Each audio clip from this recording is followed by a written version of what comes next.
Hello friend, જય શ્રી કૃષ્ણ. આજે આપણે દૂધીના ઇન્સ્ટન્ટ માત્ર 15 મિનિટમાં બની જાય તેવા ઢોકળા બનાવીશું. અને આ ઢોકળા એકદમ પોચા, અંદરથી જાળીદાર એવા પહેલી જ વારમાં 100% પરફેક્ટ બનીને તૈયાર થશે. તો બાળકોના નાસ્તામાં કે નાની મોટી ભૂખ માટે માત્ર 15 મિનિટમાં બહુ ટેસ્ટી એવા આ ઢોકળા બનીને તૈયાર થઈ જશે. અને તમને ખ્યાલ પણ નહીં આવે કે આટલા સરસ ટેસ્ટી એવા 15 મિનિટમાં ઢોકળા બનીને તૈયાર થયા છે. તો એકવાર ચોક્કસ ટ્રાય કરજો. તમારા ઢોકળા પણ પહેલી જ વારમાં આ રીતે બનાવશો તો 100% પરફેક્ટ જ બનશે.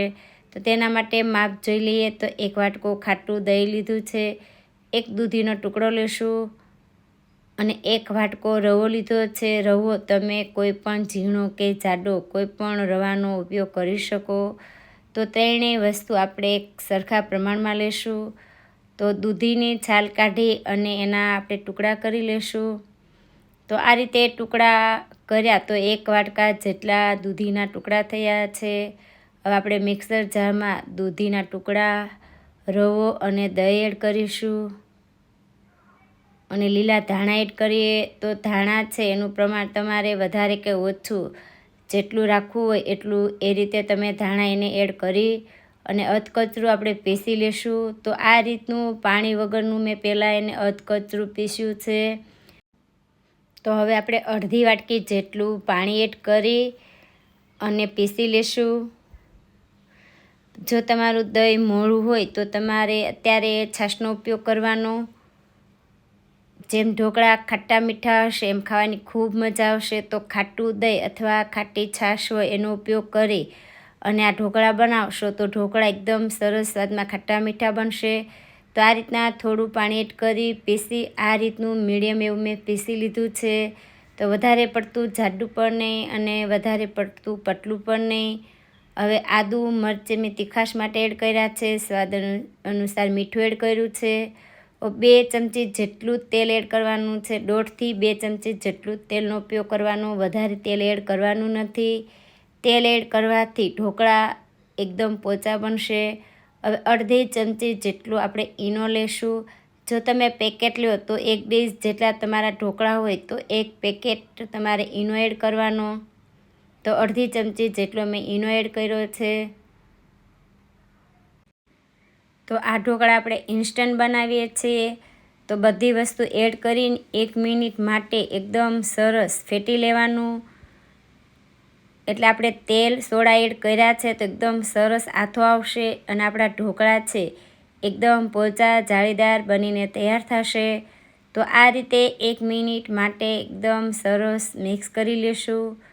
તો આ રીતનું મીડિયમ એવું ખીરું બનાવીને તૈયાર કરવાનું છે. જો વધારે પતલું લાગે તો થોડો રવો એડ કરી મીડિયમ એવું ખીરું તૈયાર કરવાનું.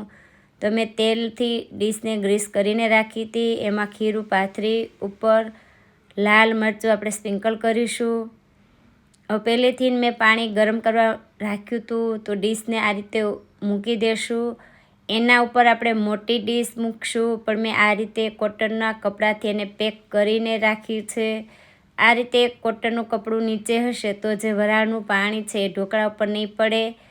તો આ ઢોકળાને ગેસની ફ્લેમ હાઈ રાખી 12 મિનિટ માટે આપણે સ્ટીમ થવા દઈશું. તો 12 મિનિટ જેવું થઈ ગયું છે. હવે ઢોકળાને આપણે ચેક કરી લેશું. તો ઢોકળા એકદમ સરસ ફૂલીને દડા જેવા થયા છે. હવે ચપ્પુએથી આપણે ચેક કરી લેશું. તો એકદમ સરસ ઢોકળા છે આપણા સ્ટીમ થઈ ગયા. ડીશને નીચે ઉતારી થોડા ઠંડા થવા દેશું, પછી જ એને આપણે કટ કરશું. ગરમમાં તમે એને આ રીતે કાપ મૂકશો તો ઢોકળા છે એને સરખા કટ નહીં થાય. 2 મિનિટ જેવું ઠંડુ થઈ જાય પછી આ રીતે કટ કરી એનો વઘાર કરશું. તો એક વઘારિયામાં 2 પાવડા જેટલું મેં તેલ લીધું છે. વઘાર માટે રાઈ, જીરું, સફેદ તલ અને લીલા મરચાંના આ રીતે મેં ટુકડા કર્યા છે. તો તેલ ગરમ થાય એટલે આપણે ચારેય વસ્તુ સાથે એડ કરીશું. અને રાઈ, જીરું સરસ તતડી જાય એટલે થોડી હિંગ એડ કરી હિંગને સરસ વઘારમાં આપણે મિક્સ કરી લેશું. અને આ વઘાર ઢોકળા ઉપર રેડી દેશું. તો એકદમ સરસ છૂટો છૂટો પથરાઈ જાય એ રીતે ચમચી અથવા તાવીથા વડે વઘારને ઢોકળા ઉપર એકદમ સરસ આપણે ફેલાવી દઈશું.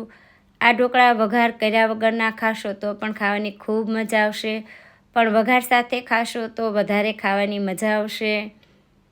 તો ઢોકળા થોડા ઠંડા થાય પછી એને આપણે ઉઠાવી લેશું.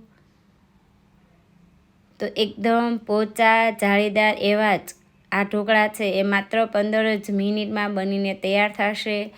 તમે પણ એકવાર ચોક્કસ ટ્રાય કરજો. તમારા ઢોકળા પણ પહેલી જ વારમાં 100% પરફેક્ટ, એકદમ પોચા જાળીદાર, ઘરમાં બધાને ભાવે એવા ઢોકળા બનીને તૈયાર થશે.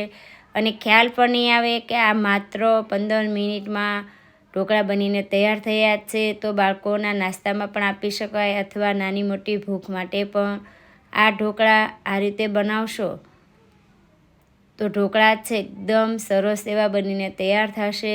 આજનો આ વિડીયો ગમ્યો હોય તો શેર કરજો, લાઈક કરજો, ચેનલને સબસ્ક્રાઈબ કરજો.